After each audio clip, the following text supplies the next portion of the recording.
तोडले तरी सहन केलंय, अरे जीभ कापली तरी सहन केलंय, डोळ्यात घातल्या सळ्या तरी सहन केलंय.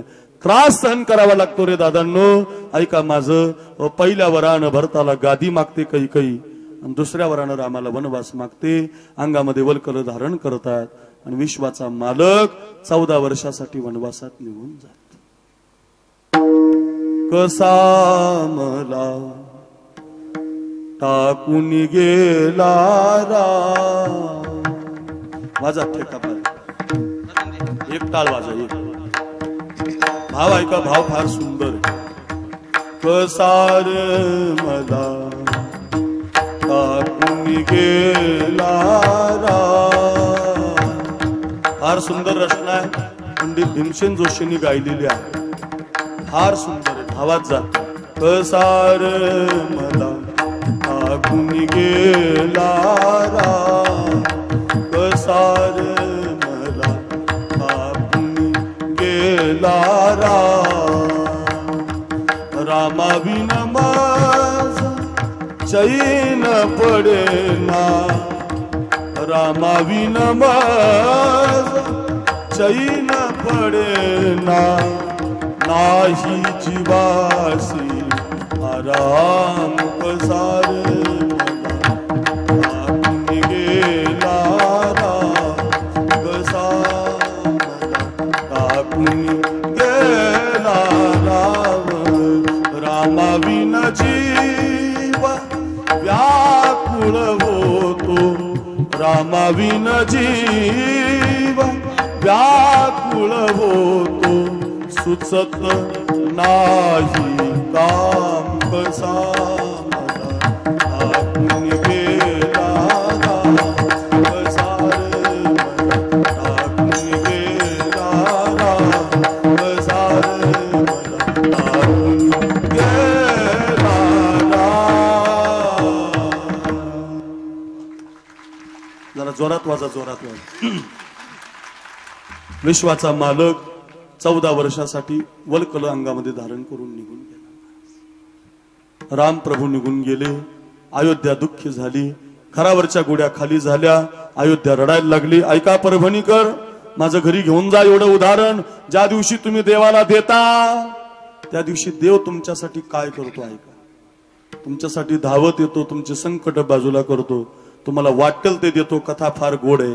राम प्रभू निघून गेले आणि भरत आणि शत्रुघ्न मामाच्या गावून परत आले. आणि त्या भरताला माहिती पडलं की माझ्या आईनं माझ्या दादाला 14 वर्षाचा वनवास दिला आणि ते पण मला गादी मिळावी म्हणून. पहिला मुलगा आहे बघा या देशातला, त्यानं आपल्या आईला श्राप दिला. कैकई चांडाळणी पापिणी, हे मा, आज माझा श्राप आहे तुला, मी तुला कधी आई म्हणणार नाही. या देशातलं सगळ्यात मोठं आईचं दुःख काय माहितीये कैलास महाराज? पोरगा जिवंत असताना आईला बोलत नाही. त्याच्या माता इथं बसल्यात ना नवरात्रीतल्या सगळ्या मातांना विचारा, पोरगा जर आईला आई म्हणला नाही ना तर त्याच्या एवढं दुःख तिला कधीच नाही. मेलेलं बरं, पण पोरगा जर बापाला बाप म्हणत नसेल आणि आईला जिवंतपणे आई म्हणत नसेल तर नवरात्रात कितीही पायी वारी केली ना देवीची तर ती पावणार नाही. खरंच सांग, खरंच सांग, तुम्हाला आईचीच भक्ती करायची असेल, तुम्हाला नवरात्रात काहीतरी शिकायचंच असेल, आमच्या क्रांतीताईंनी एवढा आग्रहपूर्वक जर मला कीर्तनाला बोलवलं असेल तर माझी आज एक ओवी घरी घेऊन जा, सगळ्यांनी घरी घेऊन जा, एक वर्षभर ध्यानात ठेवा. हो, सफल होईल प्रवास माझा, कीर्तन सुखाचं होईल, काहीतरी शिकल्यासारखं वाटेल. पृथ्वीच्या 3 प्रदक्षिणा तुम्हाला कधी घडणार नाही. मी 2009 पासून कीर्तन करतो. महाराष्ट्रात तालुकानं जिल्हा फिरलो मी. रोज एका गावाला 12 महिने रोज 2-2 कीर्तन करणारा मी महाराज आहे. नेवाशाचं कीर्तन करून मी तुमच्यापर्यंत आलो. रोज 2 कीर्तन करतो. माझा अभिमान नाही सांगत तुम्हाला, पण ही कीर्तन 2009 पासून करताना अजून तुमच्या परभणी जिल्ह्यातली अर्धी सुद्धा गावं मला माहिती नाही. महाराष्ट्र कधी फिरणं होईल महाराज? किती दिवस फिरलो ना. इंदोरीकर महाराज आलते तुमच्याकडे, अंगाला केस नाही एवढे कीर्तन केले असं ते म्हणतात की नाही कीर्तन, त्यांना सुद्धा अर्धा परभणी जिल्हा माहिती नाही. पृथ्वी कधी फिरणे होईल महाराज? सोपं वाटतं तुम्हाला? अहो, पृथ्वीच्या 3 प्रदक्षिणा मारायला आपल्याकडे आयुष्य नाही. काशीला एकदा गेलो नाही आपण, अजून काशीला 2 लक्ष प्रदक्षिणा मारायचं म्हटल्यावर किती आयुष्य लागेल? तेवढं आयुष्य आपल्याकडे नाही. ओवी ऐका, पृथ्वीच्या 3 प्रदक्षिणा केल्यावर जे पुण्य मिळतं ते तुम्हाला रोज मिळेल. हो महाराज, हो. काशीला तुम्हाला 2 लक्ष प्रदक्षिणा मारल्यावर जे पुण्य मिळतं ते सुद्धा रोज मिळेल. सांगा महाराज कधी मिळेल? परभणीकर घरी घेऊन जा. फार सुंदर ओवी आहे. श्रीधर स्वामी होऊन गेले आपल्या भारत देशात. हरिविजय भक्ती विजय ग्रंथ लिहिणारे, त्यांची ओवी आहे. ते म्हणतात 3 पृथ्वी प्रदक्षिणा परियेसी, 2 लक्ष प्रदक्षिणा वाराणसी.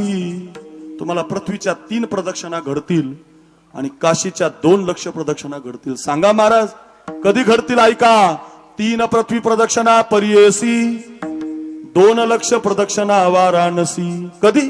1 नमस्कार करिता मातेसी, इतके पुण्य होय. जिवंत असणाऱ्या आईच्या पायाला दिवसातून एकदा तुम्ही नमस्कार केला. दिवसातून एकदा. मी बॉसच्या घरी जेवण करत होतो आणि खासदार साहेबांच्या घरी जेवण करताना त्यांची आई आली आणि त्या आई माझ्या पाया पडल्या. मी म्हटलं मलाच तुमच्या पाया पडू द्या. ओ, एवढा मोठा पोरगा जन्माला घालणारी आई आहे, मला पाहू द्या, तुमचं दर्शन घेऊ द्या. बघा, आईचं दर्शन घेतलं की एवढं पुण्य तुमच्या पदरामध्ये पडतं. मी माझं नाही सांगत, माझं सुद्धा सांगतो. मी रोज घेतो आईचं दर्शन. संकट येत नाही माझ्या जीवनात. खरंच सांगतो. का? तुम्ही आईचं दर्शन घेत चला. हो, ही खरी नवरात्रातली सेवा आहे महाराज. हे शिकलं पाहिजे रे. माय बापे केवळ काशी. कशासाठी सांगतो? पहिला श्राप दिला त्यानं, काही हे मा, आजपासून मी तुला कधी आई म्हणणार नाही.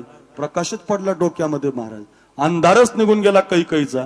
आणि दुसरा एक श्राप दिला, तुझं नाव कुणी ठेवणार नाही. तुमच्यापैकी कुणाचं नाव कैकई आहे इथं? हा आहे? क्रांतीताई आहे, शोभा असेल, मीरा असेल, चना असेल, ज्योती असेल, बऱ्याच असतील. कैकई आहे एखादी? अय मागची कैकई नाही? का नाही बरं? ज्योती आहे, मीरा आहे, जना आहे, किती नाव आहेत. कैकई का नाही? श्राप आहे महाराज तो भरताचा. जा मा जा, मी तुझं नाव कधी ठेवणार नाही. काय महाराज, काय पोरगा असेल हो. आणि निर्णय घेतला त्यानं, काका माझ्या भावाला जर माझ्या आईनं 14 वर्षासाठी वनवासात पाठवलं असेल आणि माझ्या भावाची गादी जर मला मिळाली असेल तर ही गादी माझी नाही. हे सिंहासन रथामध्ये भरलं आणि रथ घेऊनच भावाला भेटायला निघाला. मिळालेलं घेऊन निघाला. मिळालेलं. इथं माणसं, अरे रे रे, आपला भरत लय भारी आहे, नदीकून वाटणी घेतो, आपल्या डोंगराकडची लावतो. आपला भरत लय भारी महाराज.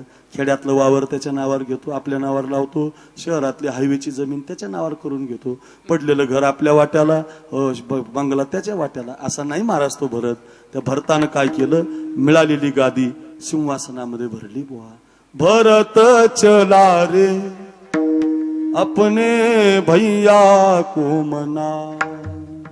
काय शब्द आहेत ना, बाण आहेत, बाण महाराज. भरत चला रे अपने राजा को मना, राजा को मनाने भैया को मनाने, राजा को मनाने भैया को मनाने, भगत चला रे प्रभु दर्शन पाय. गादी घेऊन निघाला. बघा बघा, मिळालेलं जवळचं सगळं घेऊन निघाला. परिणाम काय झाला माहितीये का? भरत इकून गादी घेऊन निघाला आणि अरण्यात गेलेल्या प्रभू रामचंद्राचा चेहरा पडला. सगळ्यात विशेष सांगू गोष्ट, बायकोला नवऱ्याचा चेहरा कळाला पाहिजे, नवऱ्याला बायकोचा चेहरा कळाला पाहिजे, कीर्तनकाराला माणसाचा चेहरा कळाला पाहिजे. यांना कळतंय का? माझा विनोद समजतोय का? माझा आवाज यांना आवडतोय का? माझी पद्धती यांना रुचते का? आणि ज्या कीर्तनकाराला हे कळालंय त्याला लोक डबल बोलवतात. म्हणजे काहीच्या कीर्तनात झोपले की मग ते म्हणतात नको महाराजांचं कळालंच नाही का? चेहरा कळाला पाहिजे. पुन्हा ऐका, माणसाच्या चेहऱ्यावरल्या भावना कळाल्या पाहिजेत.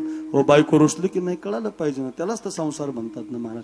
पुन्हा ऐका, कळालं पाहिजे की नाही? रामप्रभूचा चेहरा पडला तिथं अरण्यात.